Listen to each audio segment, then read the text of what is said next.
Mga kwentong sumasa inyo. Mga damdaming sumasa puso. Kasama si Tony Aquino. Sumasa puso.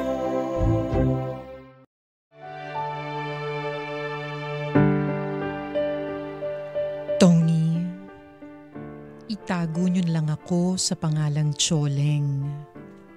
65 anyos at tubong Isabela. Pero matagal-tagal na ring naninirahan sa Lemery, Batangas. Maraming nangyari bago ako napadpad dito. Pero masasabi kong pinakamaganda ang aking kwentong pag-ibig sa lahat ng mga narinig ko. Noong nasa elementarya pa lang ako, ay may nakilala akong bata na itago na lang natin sa pangalang Lino. Bagong salta lang ang pamilya niya sa bayan namin. Naging magkaklase kami hanggang high school. Pero kahit matagal ko na siyang kilala, ay hindi kami nagpapansinan. Tahimik lang kasi si Lino. Halos walang kaibigan. Tinutukso pa nga siya na may sariling mundo. Pero ilang buwan bago kami magtapos ng high school, bigla akong nilapitan ni Lino para makipagkaibigan. Napagtanto ko na normal na tao naman pala si Lino. Sadyang ubod lang siya ng mahiyain. Naglakas loob siyang lapitan ako dahil matagal na raw siyang may paghanga sa akin. Tony, doon na nag-umpisa ang pagiging malapit namin ni Lino. Hanggang sa nauwi kami sa pag-iibigan. At taong 1984 nang kami ay ikinasal. Masaya at payapa ang aming relasyon. Napakabait kasi ni Lino at masunurin sa lahat ng sasabihin ko. Pero makalipas ang 3 taon, saka sumapit ang unos sa aming pagsasama. Napansin ko ang unti-unting pagbabago ni Lino. Nabawasan ang kanyang lambing at minsan kahit magkasama kami ay tila lumilipad ang kanyang isipan. Madalas na rin siyang umalis ng maaga para pumasok sa trabaho.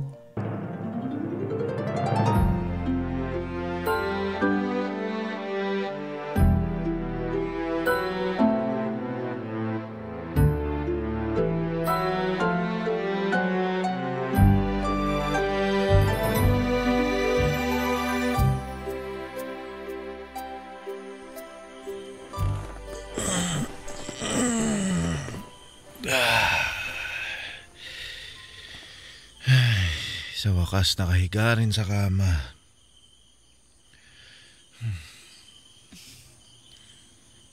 Nagsipilyo ka na ba? Oo naman. Kita mo nga't nakaligo na ako. Teka, Choleng. Oh.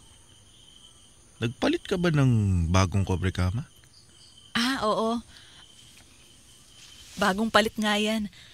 Pati bunda ng una at saka yung kumot. Lahat. Kaya pala ang sarap sa pakiramdam nung nahiga ako. Ba't mo nga pala naisipang palitan? Ilang linggo pa lang yung huli nating gamit Naisip ko kasi baka hindi mo gusto yung masyadong makulay na kama. Ha? Bakit mo naman nasabi yun? Baka kasi mas gusto mo yung kulay puti lang. Ayos lang naman sa akin kahit ano. Baka mas ganahan ka kapag kaaya-aya sa'yo yung higaan. Anong ibig mo sabihin? Lino, baka naman pwede mo akong mapagbigyan ngayong gabi. Choleng. Lino, ang tagal-tagal na kasi nung huli.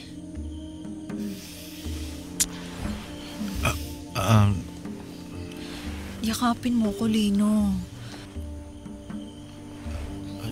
Choleng. Hagkan mo ako.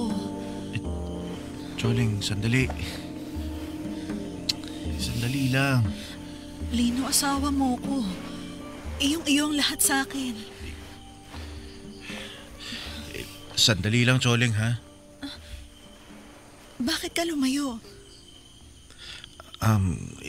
Naiintindihan ko nararamdaman mo.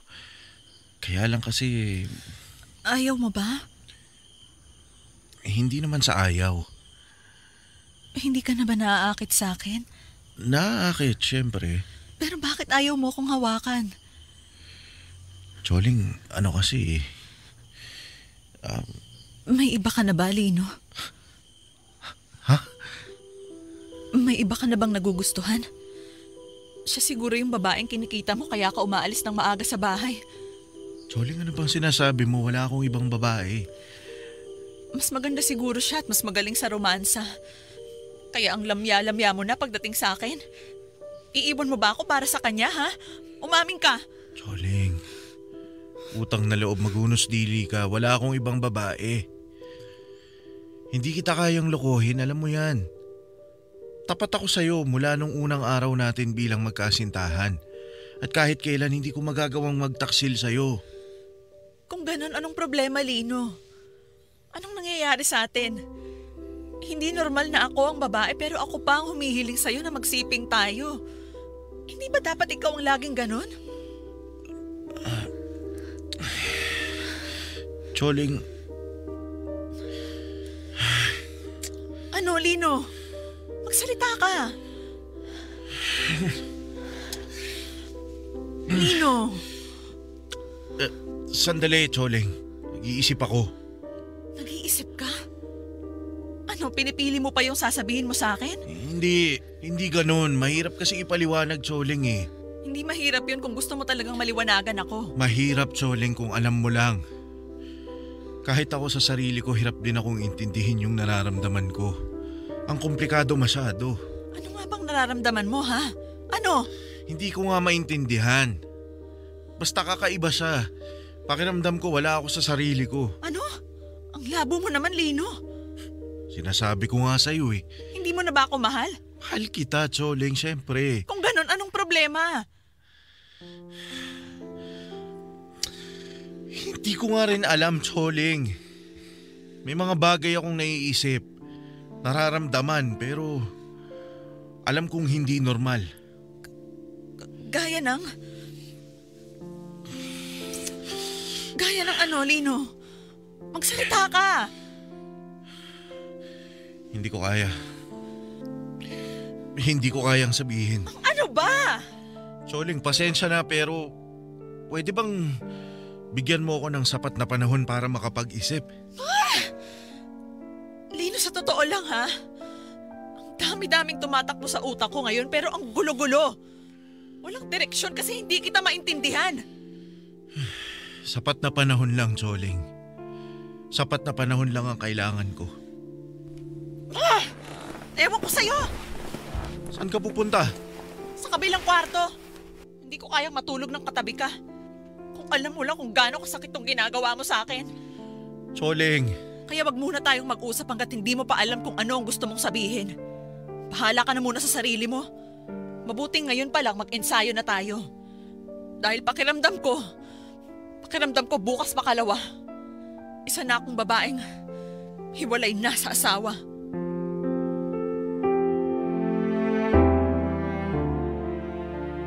Tony, napakagulo ng naging takbo ng usapan namin ni Lino. Wala akong naintindihan sa mga sinabi niya sa akin. Ang tanging naisip ko lang ay naguguluhan na siya sa aming relasyon. Hindi na siya masaya o kaya ay nakukulangan siya sa akin.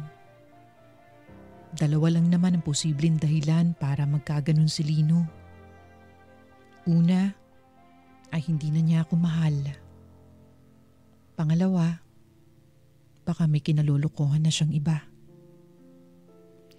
Hindi ko kinausap si Lino sa mga sumunod na araw. Ni asikasuhin ang kanyang mga kailangan, itinigil ko rin. Panay naman ang hingi ng tawad sa akin ni Lino. Nangako siya na wala siyang ibang kinahuhumalingang babae. Bigyan ko lang daw siya ng sapat na panahon para ayusin ang kanyang sarili. At saka niya sasabihin kung ano ang kanyang pinagdadaanan. Muli na naman akong napaisip, hindi kaya may problema sa pera o sa trabaho si Lino? Ayos lang sa akin kung kailangan ko rin kumayod. Nakapagtapos naman ako ng kolehiyo kaya tiyak na makakahanap naman ako ng trabaho. Maaari rin akong mag full-time sa pananahi. Total yun naman ang libangan ko mula nang ikasal kami ni Lino. Handa akong tanggapin anuman ang pagsubok. Panalangin ko lang na walang kinalaman sa kalusugan anuman ang problema ni Lino. Kaya lang, Tony, bumaligtad ang mundo ko nang malaman ko ang katotohanan sa hindi sinasadyang paraan. Wala sa mga hinala ko ang totoong pinagdadaanan ng aking asawa.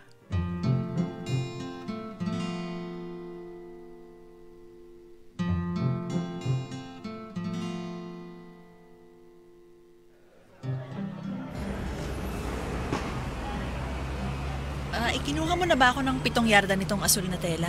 Oo, narin na sa loob ng plastic. Kompleto na to? Oo, sama-sama na lahat ng tela dyan. Oh, magkano lahat? Teka, sarado mo na ng 200. Wala bang tawad? Marami naman akong nabili. May diskwento na yun eh. Meron na? Oo nga.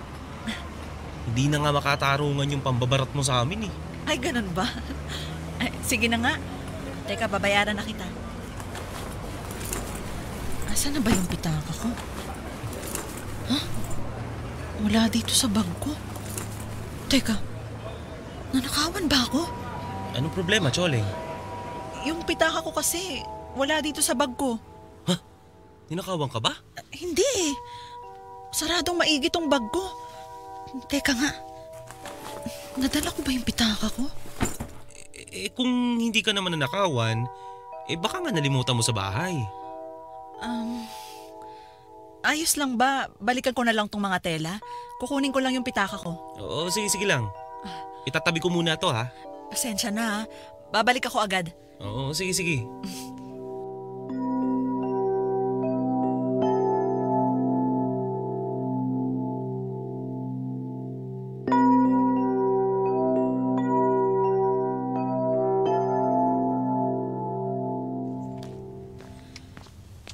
Nakakahiya naman yung nangyari. Buti inuna ko mamili ng tela.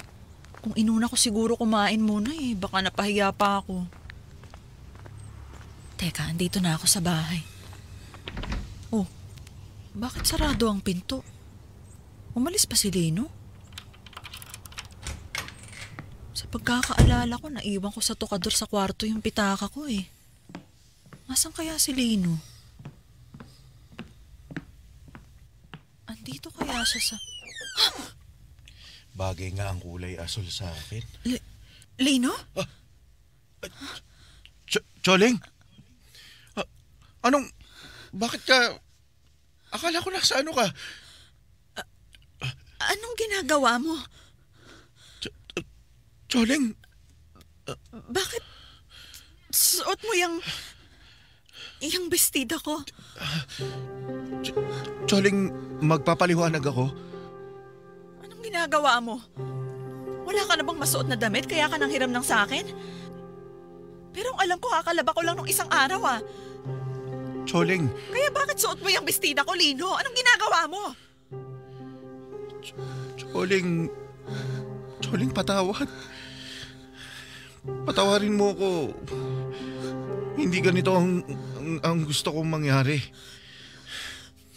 Lino, magtapat ka nga sa akin. Magsabi ka ng totoo, ha? Choleng... Isa ka bang bakla? Kailan pa? Kailan ka pa naging ganyan? Hindi, Choleng. Hindi! Hindi ko alam. Hindi mo alam? Huling-huli kita na suot yung bestida ko? Sino matinong lalaki magsusuot ng damit ng asawa nila at iikot-ikot sa harap ng salamin, ha? Choleng! Kailan ka ba ganyan? yan, Lino? Kailan pa nag-umpisa yung nangyayari sa'yo? Sumagot ka, Lino. Kailan pa? Matagal mo na ba akong niloloko, ha? Niloloko? Oo, niloloko. Kasi isa kang huwad. Mapagpanggap. Choling, hindi ako mapagpanggap. Bakit mo ako pinakasalan kung ganyan ka pala? Yan siguro yung inaarte-arte mo nung nakaraan. Yung pinagdadaanan mo kuno. Yan ba ang hindi mo masabi-sabi sa akin? Kaya pala nanlalamig ka na. Kasi hindi na pala babae ang gusto mo. Hindi totoo yan. Huwag mo sabihin lalaki ang kabit mo. Choling, ano ba? Wala akong ibang kinakalantari. Ilang beses ko bang sasabihin sa'yo? Pero totoo. Totoo, di ba? Bakla ka, bading, binabae o kung ano man ang tawag dyan sa pagkatao mo. Hindi ko alam, Choling. Hindi ko alam. Paano hindi mo alam? Tignan mo nga ang itsura mo sa salamin. Mukha kang desperadang maging babae. Oo, pero hindi ibig sabihin nun lalaki na ang gusto ko. Pinaglololoko mo ba ako, ha? Gusto ko lang magsuot ng bestida. Gusto ko lang makita kung anong itsura ko kung naging babae ako. Yun lang. Pero hindi ibig sabihin nun nagkakagusto na ako sa lalaki. Tapat ako sa'yo, Choling. At wala akong balak na maghanap ng iba. Hindi ako naniniwala sa'yo. Yun ang totoo, Choling. Huwag kang lalapit sa akin. Tapat ka sa pagsasama natin, sige. Pero ang tanong, mahal mo pa ba ako? Mahal mo ba ako bilang babae, bilang asawa mo? Siyempre! Sinungaling! Mahal kita, Choling. Hindi naman nawala ang pagmamahal ko sa'yo. Pero ano yan, Lino? Ano yung ginagawa mo? Anong ibig sabihin yan? Paano tayo magsasama kung gusto mong maging katulad ko na isang babae? Hindi ko rin alam, Choling. Naguguluhan din ako. Patawarin mo ko, Choling. Huwag ka sabing nalapit sa akin. Ayokong madikit sa'yo. Choling, huwag ka namang ganyan. Huwag mo ko pandirihan. Hindi kita pinandidirihan. Ayokong hawakan mo ako dahil hindi ko alam kung sino ka o kung ano ka. Isa lang ang sigurado ko. Hindi ikaw ang asawa kong si Lino. Isa kang estranghero. Hindi kita kilala. At hindi ko mapapangako kung magagawa pa kitang kilalanin.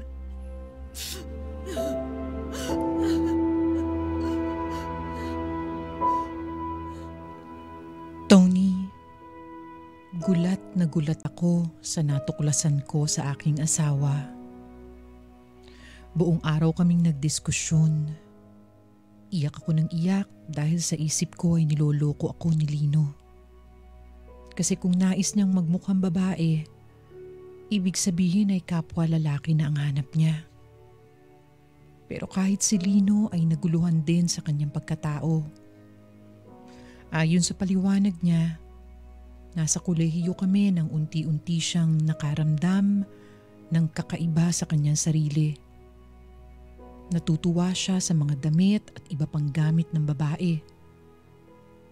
Sinubukan niya itong pigilan sa pag-aakalang may sakit siya sa pag-iisip. Naranasan din daw niyang tumingin sa kapwa niya lalaki, pero mabilisan lang dahil wala raw kapantay ang pagmamahal niya para sa akin. Tony, nung kapanahunan namin, partikular sa aming lugar, hindi gaanon tanggap ang mga bakla o tomboy. Talagang pinipintasan ang kanilang pagkatao. Hindi tulad ngayon na mas malawak na ang pag-iisip ng mga tao. At aaminin ko, kabilang ang pamilyang kinalakihan ko sa mga konserbatibong ilag sa mga nasa 3 kasarian. Relihiyoso ang aking mga magulang at talagang mahigpit sila sa kanilang paniniwala. Kaya hindi ko naiwasang husgahan si Lino. Ilang araw ko siyang iniwasan. Naisip ko pang patingnan siya sa doktor o kaya sa pinuno ng aming simbahan. Pero hindi nagtagal. kinwestiyon ko rin ang aking prinsipyo. Mahal na mahal ko ang asawa ko. Naging napakabuti niya sa akin mula nang una kaming nagkakilala. Isa pa, marami akong ipinangako sa kanya nung kami kinasal. At yun ang tamang pagkakataon para patunayan ko ito kay Lino.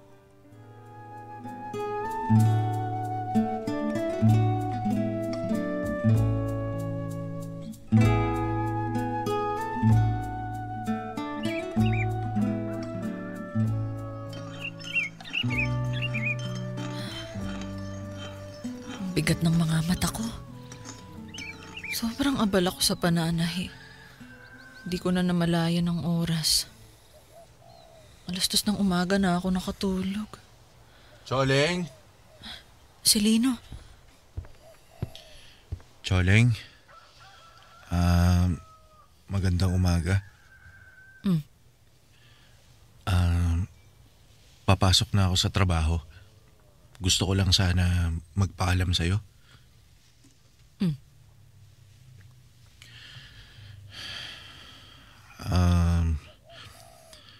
Huwag ka nang magluto ng hapunan ha.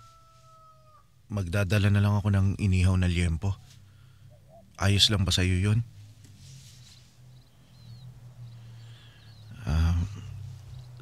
Sige. Mauna na ako. Lina, sandali. Ha? Ano yun, Choleng? Sabi ko sandali. Bakit? May kailangan ka ba? Sumama ka sa akin sa kwarto. Bakit? Huwag mo akong tignan ng ganyan. Wala akong masamang balak sa'yo. Hindi naman yun ang iniisip Halika ko. na. Sige. Pasok ka.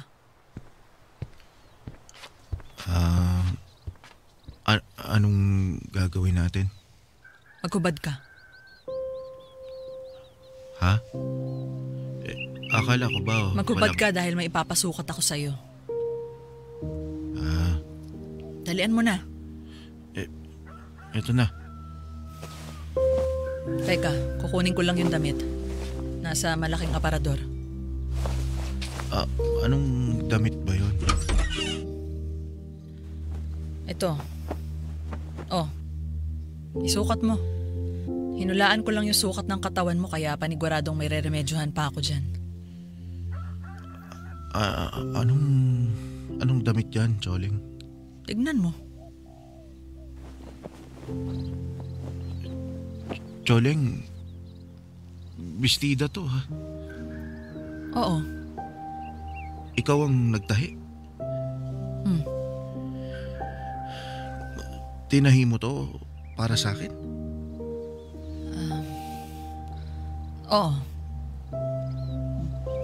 Bakit? Kaysa naman sa mga bestida ko yung pilit mong sinusuot. Hindi naman tayo magkasukat. Baka mamaya masira mo pa yung mga damit ko. Kaya mainam nang meron kang sarili mo. At naisip ko, sa halip na bumili, dapat ako ang gumawa ng una mong bestida. Choleng. Sige na. Isukat mo na. Sige. Kumusta? Masikip ba o maluwag? Tama lang ba yung haba? Saktong-sakto sa akin ang sukat. Sigurado ka? Napakaganda ng bestida, Choleng. Bagay sa akin. Bagay na bagay. Ganito pala ang pakiramdam ng magsuot ng bestida na ginawa para sa akin. Tignan mong maigi kung ganyang estilo ng... Maraming salamat, Choleng. Teka, ba't niyakap mo ako bigla? Maraming salamat. Maraming salamat. Maraming salamat. Salamat hindi lang para sa bestida.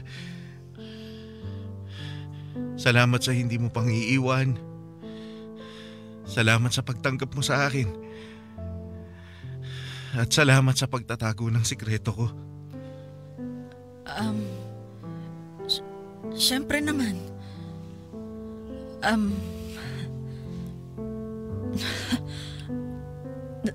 Nagustuhan mo ba yung gawa ko?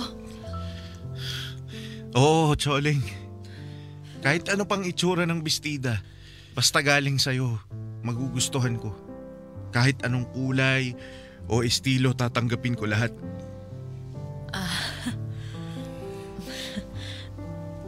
Sige, gagawan pa kita ng isa pag may oras ako.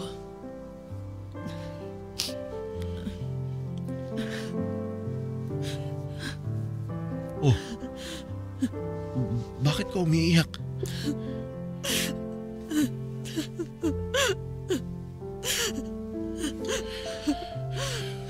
Choling?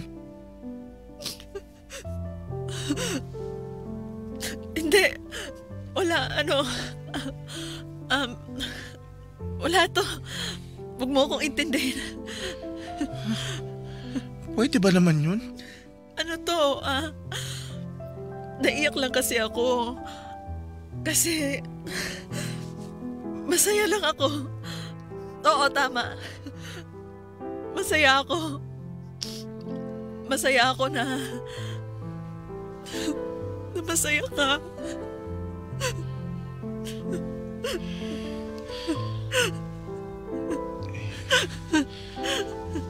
Choling, ako pa rin to. Ako pa rin si Lino. Ako pa rin yung naging kaklase mo mula elementarya. Ako yung lalaking minahal mo at pinakasalan. Ako pa rin to, Choling. Wala namang magbabago sa atin eh. Mag-asawa pa rin tayo. At ikaw pa rin ang gusto kong makasama hanggang sa pagtanda. Paano kung may nakilala ka? Hindi ako titingin sa iba. Imposibleng wala kang makasalubong o makasama sa trabaho. Tapos pag nakita mo siya, bigla mong maiisip na mas gusto mo pala siya. Choling, mahal kita. Magbago na ang lahat sa pagkatao ko. Sa buhay ko, maliban sa'yo. Papahayag ako mawala ang lahat. Wag lang ikaw. Paano ka nakakasiguro? Kilala ko na ang sarili ko. Papangako mo ba yan? Pangako, Choling. Hindi mo ako iiwan? Hindi. Hindi mo ako ipagpapalit sa ibang lalaki? Babae o lalaki. Kahit sino. Hindi. Pangako, Choling. Maniwala ka sa akin. Walang sino man ang hihigit sa'yo.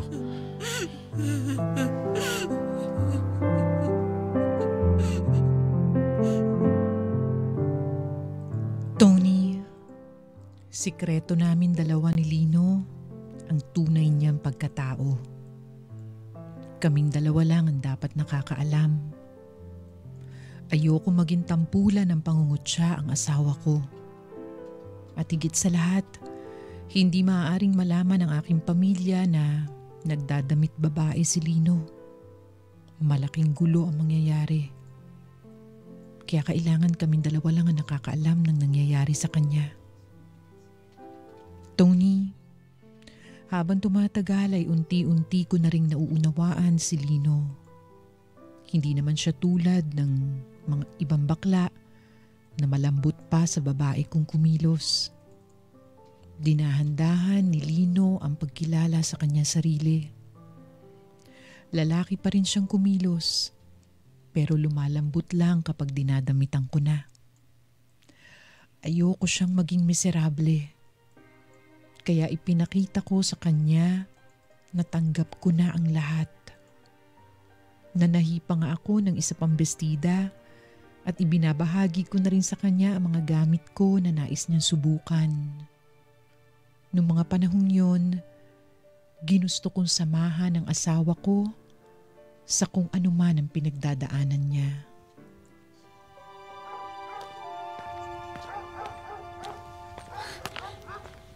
Nako, hapon na pala. Napasarap ang pamimili ko sa bayan. Nasa bahay na kaya si Lino? Ay, di bale, malapit na ako sa bahay. Ay, ayan, bukas ang pinto. Nakauwi na nga si Lino. Siguradong matutuwa siya sa mga pasalubong ko. Lino? Lino? Lino, andito na ako. Choleng! Bakit ngayon ka lang? Nauna pa ako nakauwi sa'yo. May bago kasing bukas na tindahan sa pamilihan. Ang daming magagandang produkto. May mga galing ibang bansa. Mga imported? E di mamahalin. Yung iba, pero meron din na abot kaya. Teka, wag mo sabihin na pagastos ka. Ay, hindi naman masyado.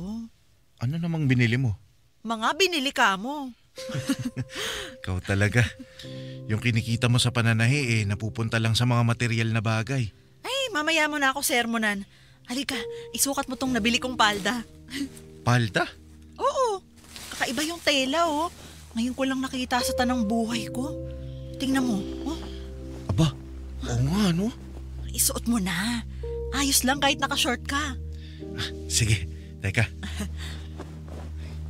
De Garter? Oo, kaya kasyang-kasya sa'yo yan. Aba, maganda nga. O ito, blusa. May blusa pa? Oo naman, kasyang-kasya to sa'yo. Sabi nung tindera, malalaki daw ang sukat pag imported. Patingin nga. Hubarin mo yung sando mo. Oo.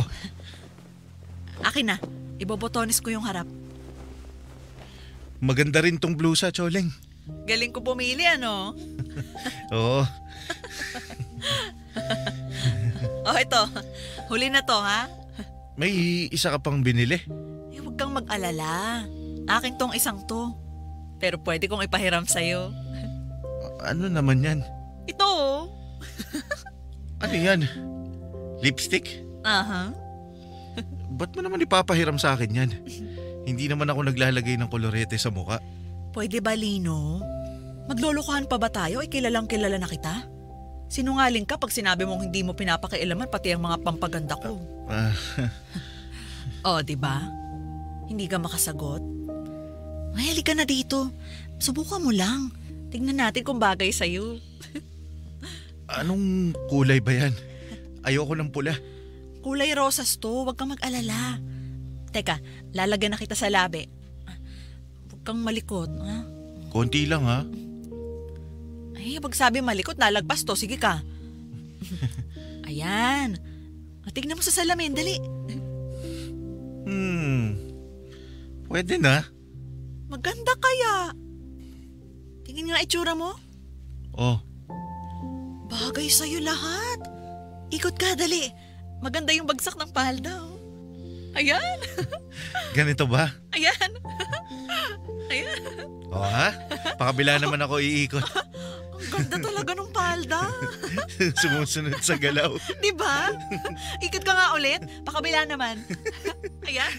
Alam mo, nakakahalata na ako ah. Pinaglalaroan mo na ako. Uy, hindi ah. Natutuwa lang ako sa mga binili ko para sa'yo. Mukhang may taste ako. May taste ka. O magaling lang ako magdala. Aba, mayabang ka na ah. Ate Choleng? Berta? Berta, Anong ginagawa mo dito? Kanina ka pa ba dyan? Lino, pumasok ka sa kwarto.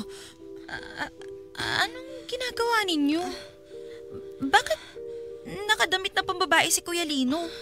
Tapos nilagyan mo pa ng lipstick? Nakita mo yon? Choleng.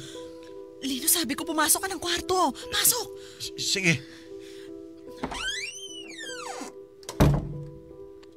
Berta, nakita mong nilagyan ko ng lipstick si Lino? Oo. Kanina pa ako nakatayo dito. Nagtataka nga ako, hindi niyo ako napapansin. Anong ginagawa niyo? Ano nangyayari? Wala, bumili kasi ako ng bagong damit.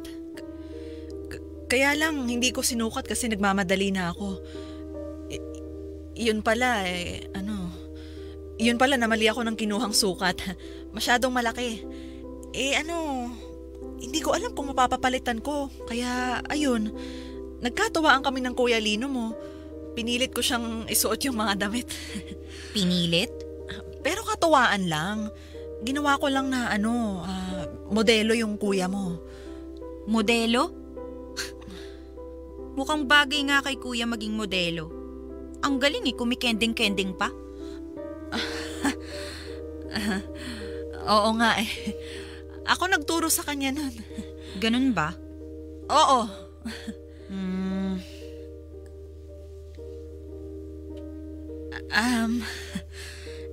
Ba't ka nga pala napadalaw? Hindi. Wala. Nalimutan ko na. Sige ate, mauuna na ako. Berta. Balik na lang ako sa susunod. Berta. Alis na ako. Berta, sandali. Berta! Berta, sandali, sabi!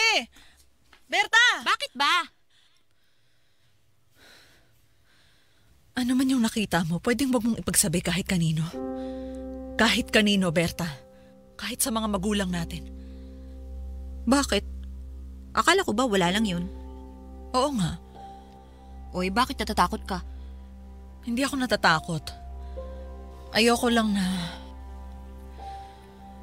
lang may makaalam ng nakita mo dahil baka kumalat pa at maging tampulan pa ng chismis si Lino. Baka mamaya isipin pa nila na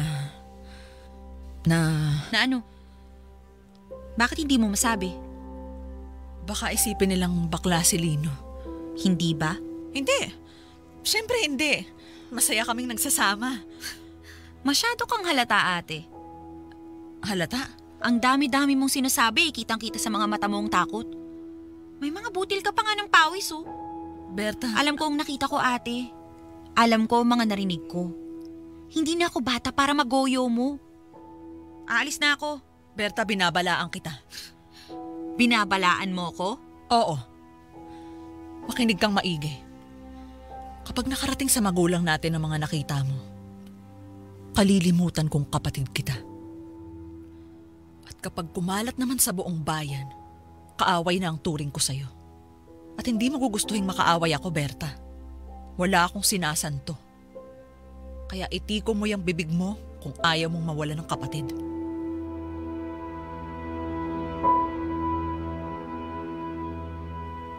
Tony, ang laki ng pagsisisi ko nung araw na yun.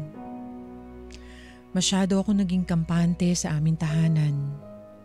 Sa sobrang pagkasabik ko sa mga dala kong regalo para kay Lino, naalimutan kong anumang oras ay maaaring may bumisita sa bahay.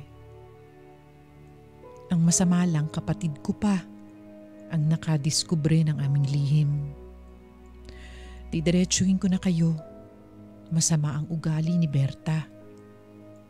Takot na takot ako noong mga panahon na yun. Alam kong magsusumbong ang kapatid ko sa mga magulang namin. At hindi ako nagbibiro. Galit ang aking ama sa mga bakla. Ilang beses ko na siyang nakitang nangutya at nakipag-away. Kaya hindi ko alam kung ano ang aking gagawin. Maari kong panindigan ang palusot na sinabi ko kay Berta. Pero kung sakali mang hindi ito paniwalaan ng mga magulang ko, lalo na si Papa, handa akong protektahan ang asawa ko sa kahit anong paraan.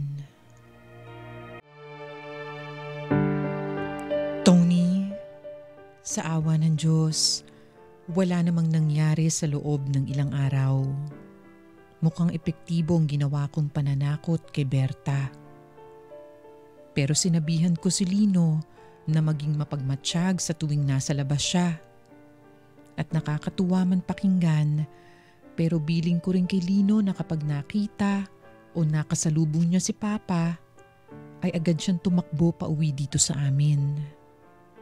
Maski ako ay naging maingat na rin. Pinakikiramdaman ko kung may bagong pinag-uusapan ng mga tao, lalo na ang mga chismos o chismosa sa lugar namin. Kaya lang Tony, magkaiba kami ng pananaw ni Lino.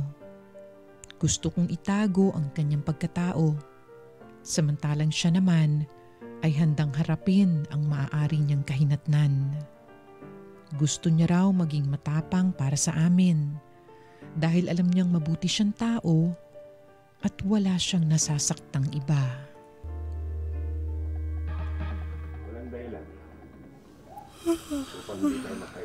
Lino, halika na. Matulog na tayo. 10:00 na. Aba, oo nga, sige. Tara na. Patayin ko lang tong TV. Bunutin mo sa saksakan ha. Oo, ito na. Choling! Choling! Lino, si Papa. Sinasabi ko na nga ba, ipapahamak tayo ni Berta. Choling, buksan mo itong pinto! Choling! Anong gagawin natin, Lino? Bubuksan ko ang pinto. Lino! Choling, walang ibang Choling, paraan. buksan mo itong pinto! Alam ko na dyan ka! Gigibayin ko to, makikita mo! Ako nang bahala, Choling. Lino! Huwag kang mag-alala. Hindi ko lalabanan ng papa mo. Hindi si Papa ang inaalala ko. Kaya ko ang sarili ko, Choling. Hahayaan ko lang siya ilabas ang galit niya. Choling!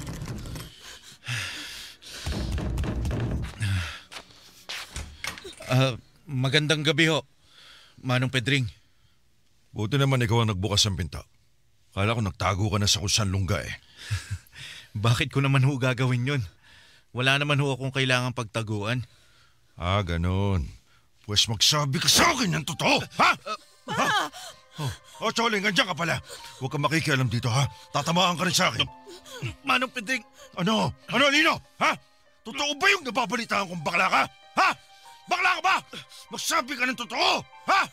kung ang pagdadamit babae ang tinutukoy nyo, opo, totoo po yun. Hayop ka! Ha? Ang lakas ng loob mong makipagrelasyon sa anak ko. Eh, isa ka palang maruming tao! Salot ka sa lipunan! Ha? Tama na, maawa kayo sa asawa ko! Nagawa mong panghawaan ng baluktot mong pag-iisip yung anak ko! Linti ka dapat sa'yo, binubugbog para magtino! Hoy, ikaw, babae ka, ha? Hindi ka namin pinalaki ng mama mo para sumiping sa isang makasalanang tao. Kaya babawiin na kita. Sasama ka sa akin pauwi sa atin. Pa, nababaliw ka na ba? Ikaw ang baliw! Kinukonsinti mo yung kabakla ng asawa mo! Hindi ka natatakot mapunta sa impyerno? Ha? Kung meron mang mapupunta sa impyerno tayo, kayo yon! Ano sabi mo, ha? Masyado kayong mapanghusga! Kala niyo kung sino kayong santong pinagpala samantalang eto kayo nananakit ng kapwa niyo! Dapat naman talaga sinasaktan niya asawa mong binabae. Sabihin mo nga, may karelasyon na ba siyang lalaki? Ha? Hindi ka nun si Lino! Sus, maniwala ako! Ako ang asawa niya! Ako ang nakakakilala sa kanya higit kanino man! Yan ang akala mo! Tanga ka kapag naniwala ka sa mga pangako ng hayop na yan! Hindi mo alam ang pag-uugali ng isang taong may saya, Choling. Daig pa niya ng higat sa sobrang kate! Bahala kayong isipin ang gusto niyo pa! Hindi na ako mag-aaksaya ng panahon magpaliwanag sa inyo! Kasi sarado naman ang isip niyo mulat sa pool! Kaya umalis na kayo! Huwag mo ako matulak-tulak. Tatamahan ka na sa akin. Manong Pedring, huwag niyo hong gagawin yan. Huwag mo sambitin ang pangalan ko, Lino. Kinikilabutan ako sa'yo. Umalis ka na ba? Layas! Kalimutan niyo ng anak niyo ako! Dahil ayoko rin magkaroon ng magulang na tulad niyo! Kaya layas na! Layas!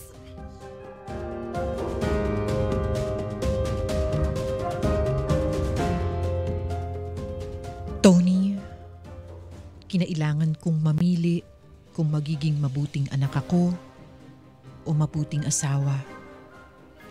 At sabi ko nga sa inyo, lagi kong pipiliin ang aking asawa. Sa mga sumunod na araw ay hindi kami lumabas ng bahay ni Lino. Ilang araw kaming tahimik lang. Minsan bigla na lang akong naiiyak sa tuwing naaalala ko nangyari. Hanggang sa hindi na matiis ni Lino na nakikitang malungkot ako. Siya na ang nagdesisyon na aalis na kami sa aming tirahan. Humingi siya ng tulong sa kanyang mga magulang. Nagulat sila sa kanilang nalaman, pero mas nangibabaw ang pagmamahal nila sa kanilang anak. Doon na nga kami napadpad sa Batangas. Una kaming nanirahan sa isang maliit na apartment sa Lipa hanggang sa lumipat kami sa Lemery. Ang gusto namin ni Lino ay mag-umpisa muli. Ilang taon kaming nagsikap para mapabuti ang aming pamumuhay. Nagdesisyon din kaming magkaroon ng anak. Kaya lang nahirapan kaming makabuo. 39 na ako nung ipinagkaloob sa amin ang kaisa-isa naming anak na si Nerissa. Tony, lumaki ang anak ko na hindi malapit sa aking pamilya. Kahit kasi maraming taon na ang lumipas, wala sa magkabilang panig ang nakipag-ayos. Umuwi naman ako nung namatay ang aking ama. Halos 10 taon na ang nakararaan. Pero hindi ako kinausap ng nanay ko at ni Berta. Ayaw nilang makita, lalo na si Lino. Tila masama pa rin ang tingin nila sa amin. Marami siguro ang hindi sasang-ayon pero hindi na ako gumawa ng paraan para magkaayos kami. Matatanda na kami. Ayoko nang pahirapan pa ang aking sarili. Ang mahalaga na lang sa akin ay pangalagaan ang katahimikan ng aking pamilya.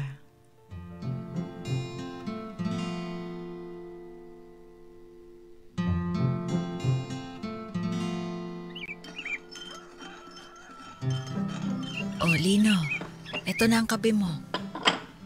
May asukal ba yan? Siyempre wala. Na naman?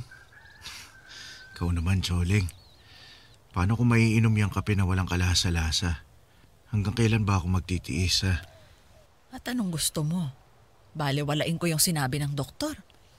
Konting pitik na lang at may diabetes ka na. Nasa border lang daw. May border pa, Choling. Hindi ako lalagpas doon dahil lang sa isang tasang kape. Tigilan mo ko.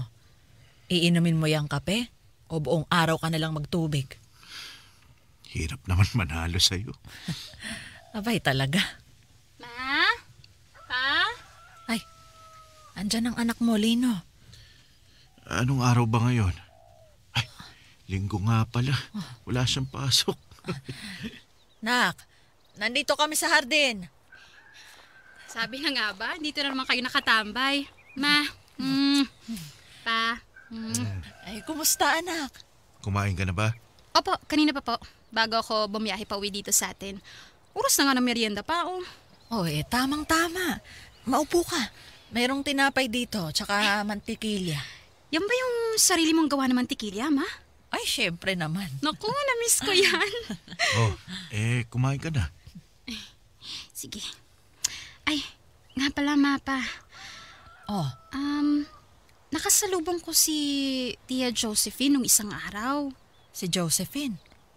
Sino yun? Yung pinsan ko, Lino. Si Josephine. Yung nakapangasawa ng kano. Oo.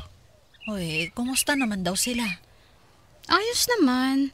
Kaya lang, ma, parang may nakwento siya sa akin. Hindi ko alam kung totoo, Nakwento? Ano yun? Wag po kayong magagalit, Kwento lang naman yun ni Tita Josephine. Ano nga? Choling. Sabi niya kasi, dati raw nung sa Isabela pa kayo nakatira, may nangyari daw na malaking gulo. Malaking gulo? Opo, kaya daw nag-away-away sina mama tsaka sina lolo't lola dahil daw kay papa. Dahil daw nagpapanggap kang lalaki pa, samantalang lalaki rin daw yung hanap mo. Ano? Ba't ibang klase talaga yung pinsang ko na yan? Diba? Napaka-chismosa mula noon hanggang ngayon. Huwag kayong mag-alala, ma. Hindi naman ako naniniwala. Ilang beses naman nang gumawa ng kwento yung si Tia Josephine. Kilala ko na siya. Ay, talaga. Sa susunod na magkwento ulit siya tungkol sa amin ng papa mo, ay sabihin mo sa kanya, sa susunod na magkita kami, papasakan ko ng sabong panlaba yung bunganga niya. Ewan ko lang kung hindi magtigil yung babaeng yon. Sige, ma. Ay, teka. Magtitimpla pala ako ng kape. Sige lang. Bagong kulo pa naman yung tubig. Sige po.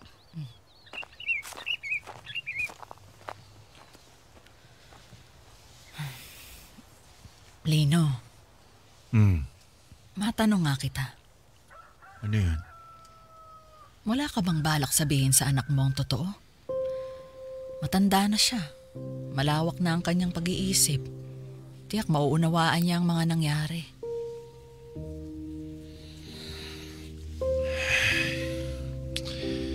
Sa tingin ko ay hindi na, Choleng.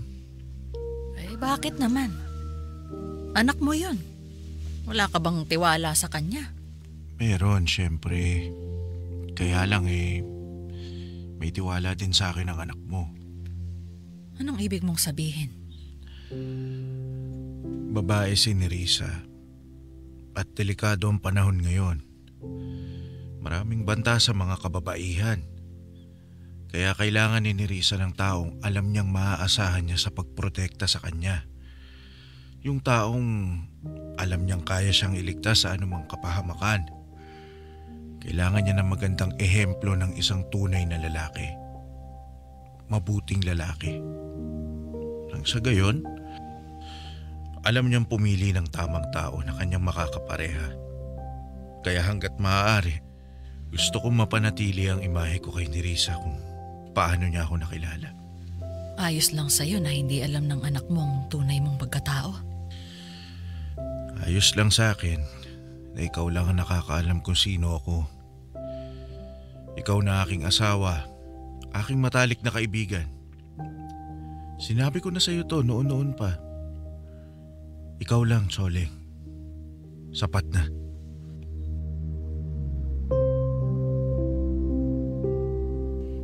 Tony, kung ayaw ng asawa ko na ipaalam sa anak namin ang tunay niyang pagkatao, walang sino man sa mga kamag-anak ko ang may karapatang manabutahe.